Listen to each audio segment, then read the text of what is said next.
Yemen has been recognized by the UN as the worst humanitarian crisis in recent times. On World Humanitarian Action Day, war-affected Yemenis continue to suffer due to the ongoing conflict. This report has more details.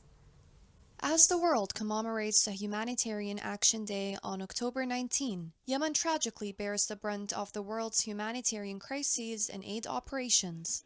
In 2022, a staggering 23.4 million people, or nearly three-quarters of the population, required humanitarian assistance.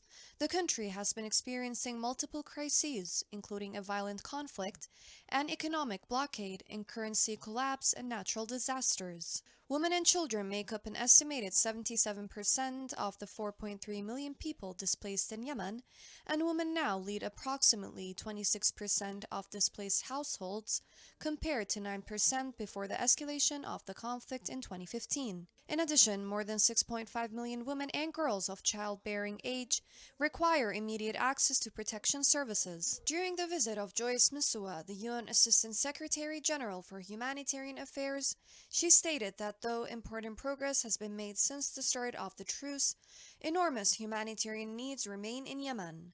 Substantial support from donors, development actors, and international financial institutions is needed to turn this tide and chart a path forward.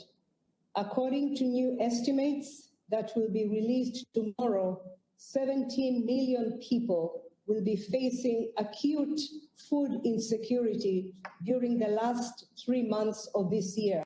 The situation in Yemen is most visible in widespread malnutrition, disease outbreaks, civilian casualties, and displacement, as well as the country's collapsing economy and looming famine. Yemen is expected to witness an increase in humanitarian needs in 2023 amid the absence of a de-escalation of the conflict and the deteriorating economic situation. There is an urgent need to redirect humanitarian funding to Yemen, as similar interventions needed in Ukraine should not risk donor countries' commitments to easing Yemen's humanitarian crisis, which is exacerbated by the continuation of both conflicts.